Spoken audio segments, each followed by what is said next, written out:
नमस्कार।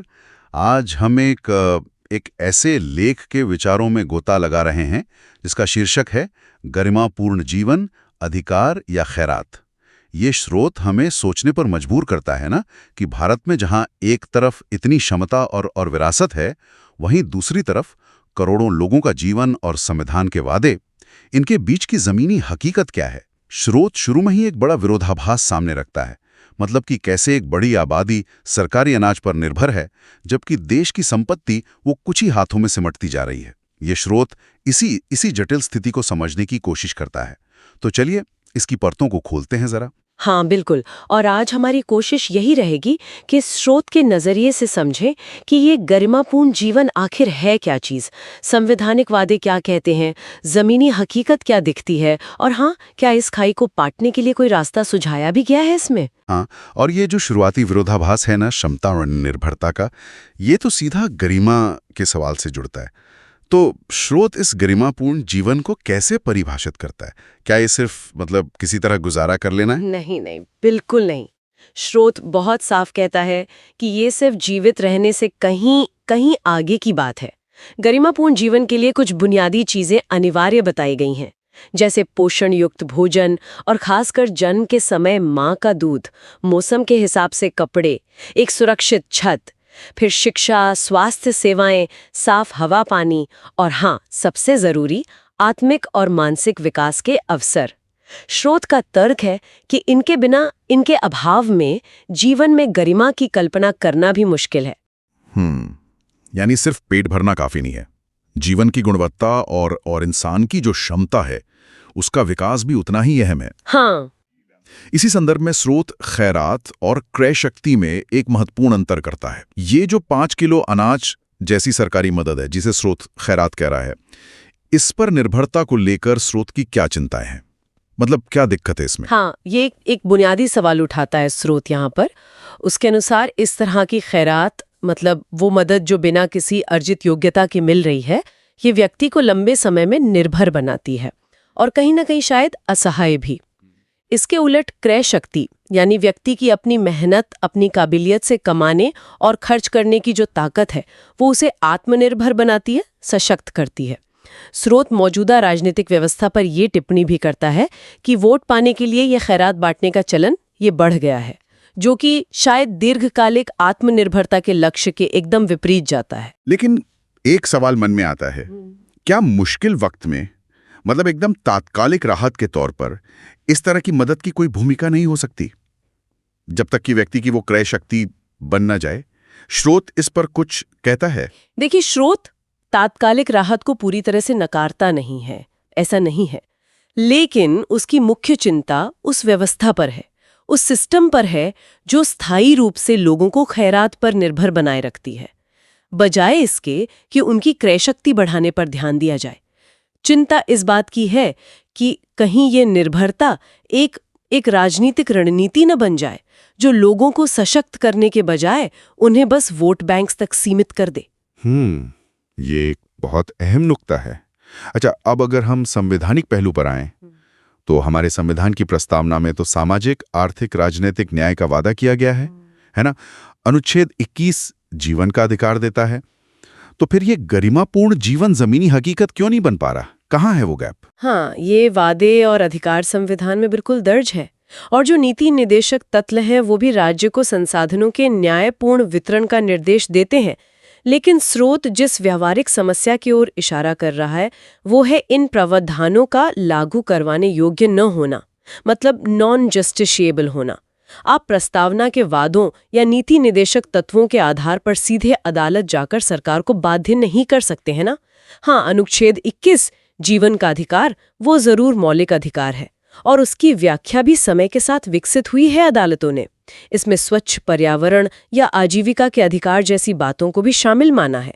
पर स्रोत की चिंता ये है कि क्या ये व्याख्याएं जमीनी हकीकत में सभी नागरिकों के लिए एक समान रूप से उपलब्ध है? यहीं पर वो खाई दिखती है। अच्छा, तो स्रोत के मुताबिक अगर संवैधानिक मंशा और जमीनी हकीकत में इतना अंतर है, तो इसकी असली वजह क्या है?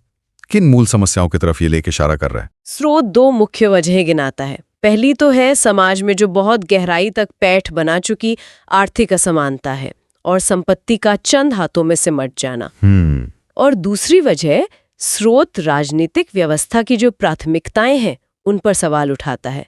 उसका तर्क ये है कि ऐसा लगता है मानो राजनेताओं का मुख्य ध्येय बस चुनाव जीतना रह गया है और इसके लिए ऐसी नीतियां अपनाई जा रही हैं जो लोगों की आत्मनिर्भरता बढ़ाने के बजाय उन्हें सरकारी मदद पर निर्भर बनाए रखें। क्योंकि शायद निर्भर मतदाता सवाल कम पूछता है और वोट आसानी से दे देता है। ये तो राजनीतिक इच्छा शक्ति और जो सिस्टम की सोच है उस पर एक सीधी टिप्पणी है। स्रोत इसी असमानता और दोहरे मापदंड को समझाने के लिए एक बहुत ही ठोस और विवादास्पद उदाहरण भी देता है, पेंशन व्यवस्था का। बिल्कुल, ये एक ऐसा उदाहरण है जिसे स्रोत बहुत प्रमुखता से रखता है।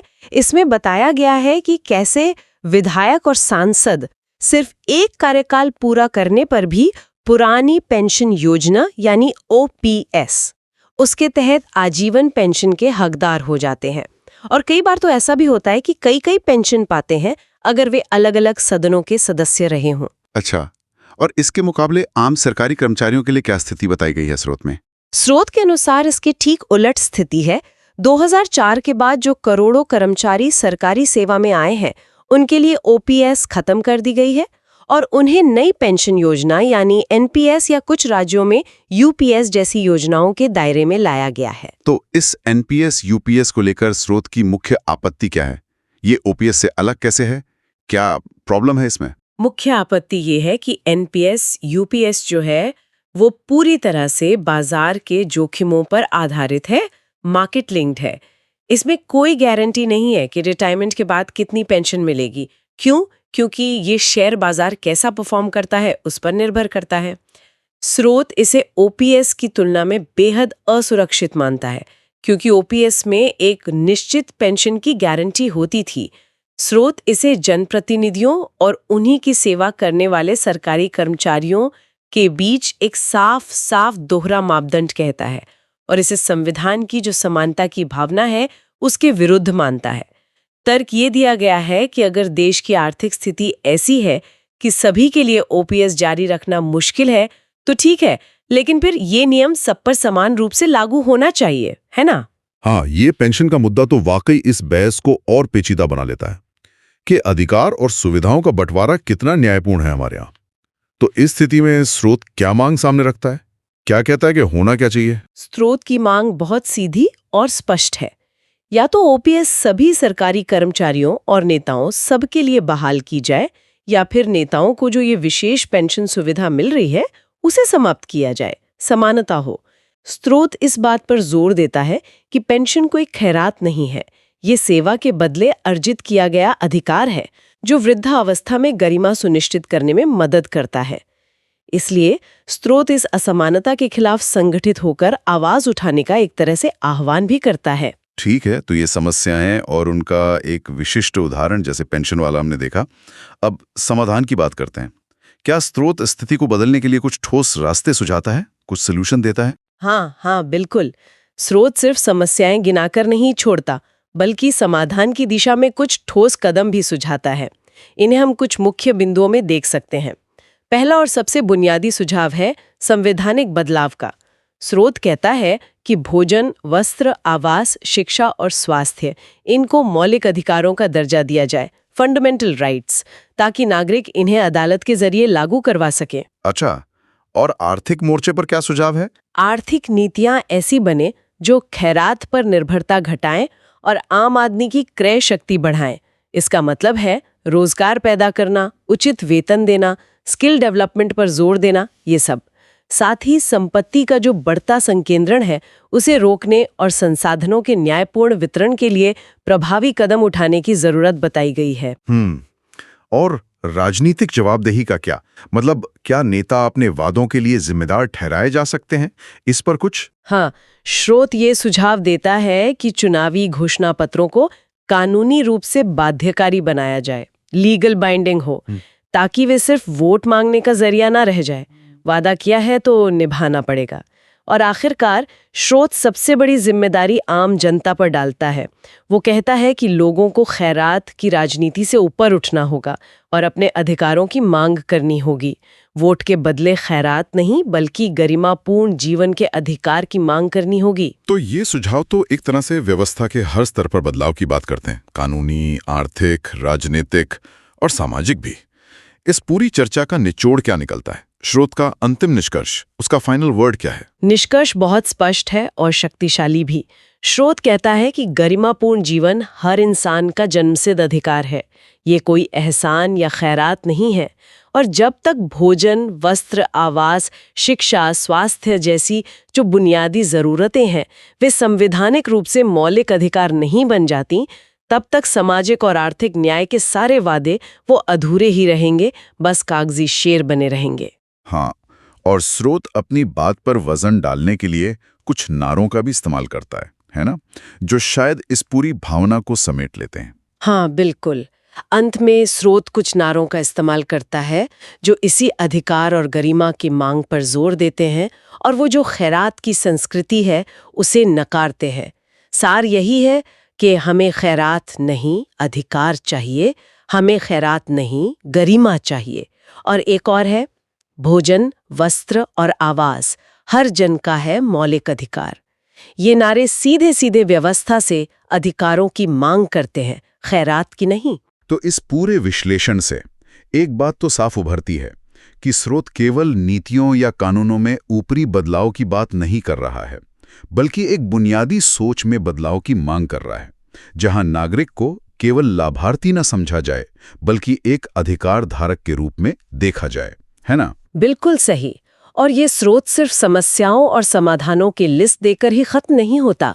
अंत में ये एक बहुत गहरा, शायद थोड़ा दार्शनिक कह सकते हैं, लेकिन बहुत विचारणीय बिंदु सामने रखता है। अच्छा, वो क्या है, जरा बताइए। स्रोत कहता है कि आज की सबसे बड़ी जरूरत और साधना क्या है? वो है मनुष्य को मनुष्य के स्तर तक उठाना, यानी उसे उसकी पूरी मानवीय गरिमा और क्षमता के साथ जीने लायक बनाना। लेकिन सवाल है, ये काम करेगा कौन? स्रोत के अनुसार इसके लिए समाज पुरोधाओं की जरूरत है, मतलब ऐसे सच्चे समाज सुधारकों और पथ प्रदर्शकों की। क्योंकि स्रोत का मानना है कि राजनीतिक नेतृत्व, अगर हम पिछले 2000 साल का इतिहास देखें, तो इस काम में ज्यादातर विफल ही रहा है। इसलिए स्रोत एक तरह से आह्वान करता है कि राजनीतिक वर्ग को समाज के हर पहलू का नेतृत्व करने का मोह शायद छोड़ देना चाहिए और ये जिम्मेदारी उन समाज पुरोधाओं को सौंपनी चाहिए जो वाकई इंसानियत को ऊपर उठाने का काम कर सके। ये वाकई एक बहुत बड़ा सवाल छोड़ जाता है कि आज के दौर में ये समाज पुरोधा कौन है या कौन हो सकते हैं। क्या ऐसा नेतृत्व समाज के भीतर से ही उभरेगा या इसे किसी और रूप में हमें देखना होगा? ये निश्चित रूप से आगे सोचने और बहस करने का मुद्दा है। निश्चित रूप से। और यह हमें इस पर विचार करने के लिए प्रेरित करता है कि क्या हमारी जो मौजूदा व्यवस्था है, जो नेतृत्व शैली है, क्या वो उन गहरी समस्याओं का समाधान कर सकती हैं जिनकी चर्चा हमने आज की, या फिर हमें सामाजिक बदलाव और नेतृत्व के कुछ नए प्रतिमानों की तलाश करनी होगी।